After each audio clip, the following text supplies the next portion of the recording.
Hai, kembali lagi di SCP TV bareng Pak Mania. Nah, kali ini mau bahas mengenai pemanggilan Pak Hasto kemarin. Di pemanggilan Pak Hasto itu banyak sekali spekulasi bahwa Pak Hasto akan ditahan oleh KPK. Namun, apa yang terjadi setelah Pak Hasto datang selama 3,5 jam, itu ternyata nggak ada penahanan, justru dipulangkan begitu saja. Tapi ada beberapa hal menarik yang udah saya catat di sini, ya, mengenai pemanggilan tersebut.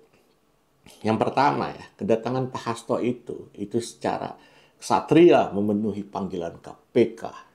Bahkan diketahui sebelum pemanggilan tersebut, Pak Hasto sempat masih menghadiri acara Soekarno Run. Dan terlihat di beberapa video di sosial media, Pak Hasto justru ya bersenang-senang, berjoget-joget ria. Itu ya seperti apa yang dikatakan Pak Hasto sebelumnya, ya, bahwa dia ini bukan cacing lah, ya, dia ini adalah banteng. Banteng yang akan terus berdiri pada kebenaran. Tapi yang menarik lagi adalah apa? Ada fenomena alam yang sampai akhirnya dijadikan seperti, wah, tanda-tanda alam nih, gitu. Apa itu? Jadi ketika Pak Hasto hadir, ya kan banyak yang eh, mendampingi, juga banyak yang istilah hadir di sana. Untuk apa? Untuk memberikan dukungan kepada Pak Hasto. Diketahui Pak Hasto hadir menggunakan satu bis yang diantar oleh sejumlah para pendukungnya, juga kuasa hukumnya, dan beberapa pengacara lainnya. Nah, disitulah Pak Hasto hadir, kemudian memberikan komentar mengenai kehadiran dirinya untuk memberikan keterangan yang sebaik-baiknya, mengungkapkan kebenaran-kebenaran yang ada. Nah, kemudian apa yang dikatakan tanda-tanda alam? Jadi ketika Pak Hasto hadir, ya, di situ Pak Hasto merapat. Kemudian datanglah hujan lebat, katanya. Kemudian setelah itu Pak Hasto pulang, hujan pun hilang. Nah, disinilah orang-orang melihat bahwa ini adalah tanda-tanda alam. Tapi ya gimana ya? Di luar daripada itu, saya menilai bahwa apa yang dilakukan KPK terhadap Pak Hasto ini justru memang mengindikasikan ini adalah sebuah diduga sebuah orderan politik atau kriminalisasi. Kenapa seperti itu? Ya kan? Jadi ya banyak beberapa hal yang memang menjadi kejanggalan. Tapi saya mau ngasih tahu dulu bahwa kehadiran Pak Hasto ini, ya, itu bukan lantaran dia takut. Justru dia mau memberikan penelusuran serta menjadikan ini sebagai satu momen untuk mengungkapkan kebenaran-kebenaran yang ada. Nah, bicara soal kasusnya Pak Hasto, ya, saya yakin bahwa bukan cuma saya pribadi yang mempunyai pendapat, tapi orang-orang di luar sana, bahkan orang-orang awam pun, ya, pasti akan merasa heran dan bertanya-tanya mengapa ya hal ini bisa terjadi. Karena apa? Kasus Pak Hasto ini, ya, negara nggak dirugikan secara keuangan sama sekali, nggak ada itu. Ya, kasusnya pun sudah lama dan hanya persoalan penyuapan terhadap komisioner KPU mengenai pergantian antar waktu caleg partai di pemilu 2019. Itu pun penyuap dan yang disuap sudah disidang di Pengadilan Tipikor pada PN Jakarta Pusat tahun 2020. Dan sudah dipenjara semua. Tinggal penyuap utamanya itu Harun Masiku yang masih dinyatakan buron. Lantas, untuk apa Pak Hasto ini masih dipersoalkan dan ditersangkakan? Lawong orang yang diminta uang oleh komisioner KPU itu udah ngasih setengah, malah dianggap sebagai pelaku kejahatan. Padahal kasus penyuapan untuk hal-hal pergantian caleg antar waktu seperti ini sangat banyak dan bisa dikatakan ya lazim terjadi. Ini kasus penyuapan atau penyogokan operasi tilang itu yang dilakukan oleh Polantas ini biasa terjadi dan itu bisa dianalogikan seperti itu. Lantas, apa urgensinya atau penargetan Hasto ya dengan persoalan negara ini? Hasto diketahui tidak korupsi apa-apa ya, tapi malah mau dipaksa untuk dipenjara. Namun koruptor-koruptor kelas kakap yang merugikan negara, ratusan bahkan ribuan triliun rupiah itu dibiarkan seperti nggak ada apa-apa. Nggak ada proses hukumnya. Ya. Mungkinkah karena Hasto ini, kalau menurut saya ini terlalu seksi ya untuk dijadikan sebagai target operasi khusus. Nah, Hasto ini kan sekjen PDIP.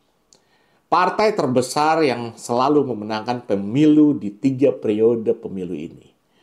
Yang lebih seksinya lagi, Hasto kan selama ini intensif mengkritisi kinerja atau sepak terjang dari Jokowi secara frontal. Ya. Jadi setelah hubungan Pak Hasto dan Jokowi terhadap PDIP tentunya, itu udah nggak harmonis lagi. Ya, Pak Hasto bicara gitu.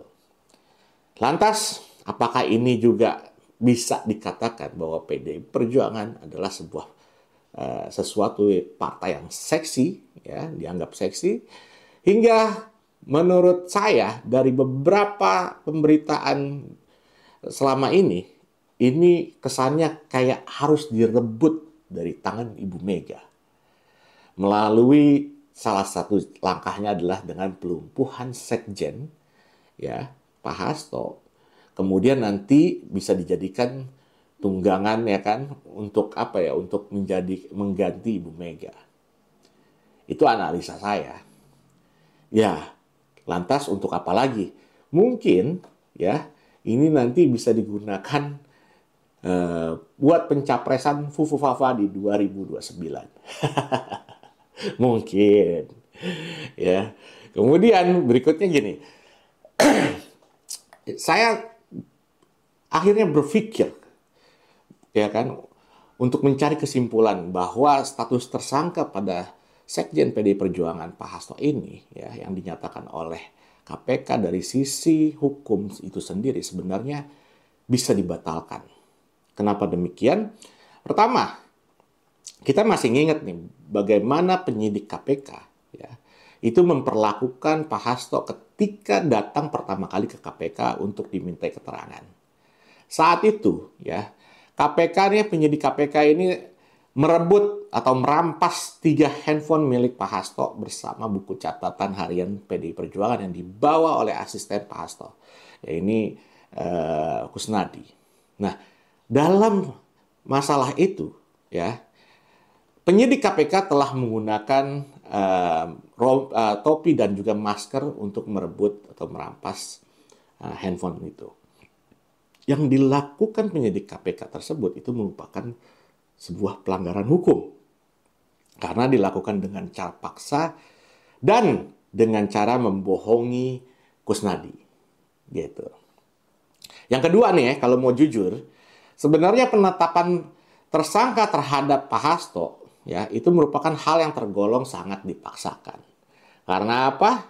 Ya pada kenyataannya sampai detik ini belum ada bukti baru yang mengidentifikasi bahwa Hasto terlibat dalam upaya pemerasan mantan komisioner KPU kepada Harun Masiku. Itu nggak ada, gitu. Atau jika mau kita mengikuti dari pola pikir KPK, ya, kasus penyuapan Harun Masiku pada mantan komisioner KPU dan mantan anggota Bawaslu yaitu Wahyu Setiawan dan juga Agustiani Tio Delina ya, itu bisa dikatakan nggak tepat juga gitu. Nah, yang ketiga dalam konteksnya Hasto ini bukan merupakan seorang pejabat negara, melainkan hanya sebatas sekretaris jenderal atau sekjen dari PDI Perjuangan. Posisi Hasto maupun Harun Masiku ketika perkara itu terjadi harusnya bukan diposisikan sebagai penyuap, apalagi diposisikan sebagai penerima suap. Baik Hasto maupun Harun Masiku harusnya malah diposisikan sebagai korban pemerasan oleh oknum komisioner KPU dan juga Bawaslu. Yang kedua-duanya sudah mendapatkan hukuman penjara oleh putusan pengadilan tipikor pada Pengadilan Negeri Jakarta Pusat tahun 2020 lalu. Nah, hal yang memperkuat pendapat hukum saya adalah ketika Hasto maupun Harun Masiku bertindak seperti yang dituduhkan oleh KPK. Nah, jika itu memang terjadi, ya, ini merupakan implementasi dari fatwa hukum yang diputuskan oleh Mahkamah Agung dalam soal pergantian antara waktu buat caleg terpilih di pemilu 2019. Ini sebagai informasi aja, ya, bahwa dalam sistem hukum di Indonesia, alat bukti hukum yang diperoleh secara tidak sah bisa mengakibatkan gugurnya status seorang tersangka. Karena alat bukti yang diperoleh secara tidak sah itu tidak dapat dipergunakan dalam proses peradilan. Nah, ini yang saya katakan adalah berdasarkan penelusuran saya. Dan sudah menjadi konvensi atau kebiasaan dalam hukum ketatanegaraan, khususnya bagi Mahkamah Agung dan lain-lain dalam memutuskan satu perkara. Dalam dunia hukum, itu dikenal yang namanya istilah Doctrine of the Fruit of the Poisonous Tree, atau azas buah dari pohon beracun. Azas itu bermakna bahwa apabila alat bukti diperoleh dengan cara melanggar hukum, maka alat bukti tersebut tidak sah dan tidak dapat digunakan dalam persidangan. Nah, ini teman-teman yang pakar hukum, ya, coba benar nggak apa yang saya ungkapkan? Karena dari dasar hukum apa yang saya katakan itu bisa dilihat dari putusan Mahkamah Konstitusi nomor 20 garis miring PUU strip XIV garis miring 2016 yang menyatakan bahwa Mahkamah Konstitusi menegaskan alat bukti yang diperoleh secara melanggar hak asasi manusia atau prosedur hukum dinyatakan tidak dapat digunakan di pengadilan. Itu catatannya. Ya. Jadi, bagaimana tuh soal perampasan? Nah, jadi bisa ditarik kesimpulan bahwa Hasto Kristianto, ya, status hukumnya ini bisa dibatalkan oleh KPK. Cuman persoalannya KPK mau nggak melakukan itu. Apalagi di dalam pemberitaan sudah dikatakan bahwa ini terjadi perampasan. Ingat loh, perampasan. Ya. Dan secara paksa dengan alasan-alasan yang tidak benar. Jadi itu kategorinya bohong gitu loh.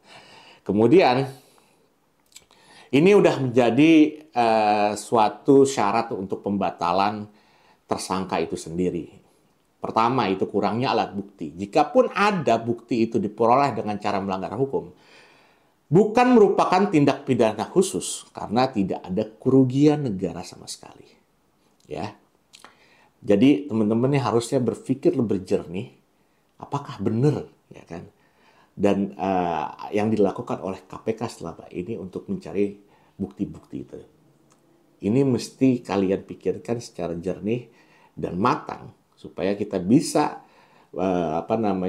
memiliki dan menjunjung tinggi hukum di Indonesia.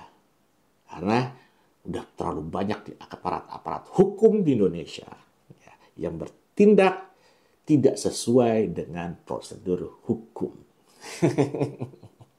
Benar nggak? Ya kan? Kalau itu memang yang terjadi, berarti hukum di Indonesia memang sudah kacau balau. Dan saya harap, ya, Pak Hasto di sini bisa segera menyelesaikan masalah-masalah terhadap masalah dengan KPK ini. Karena saya tahu bahwa Pak Hasto akan berjuang untuk menyelesaikan dengan sebaik-baiknya. Tapi yang lebih menarik, kenapa ya kok tiba-tiba di dalam hari di mana Pak Hasto akan dipanggil, dapatkan informasi akan dipanggil ke KPK, di situ pula Mulyono datang ke Jakarta. Apakah ada kaitannya? Saya nggak tahu. Tapi mudah-mudahan tetaplah penegak hukum kita menjunjung tinggi hukum di Indonesia bukan karena pesanan, namun karena keadilan. Sekian aja dari saya. Nanti kita lanjut lagi dengan topik-topik menarik lainnya. Terima kasih.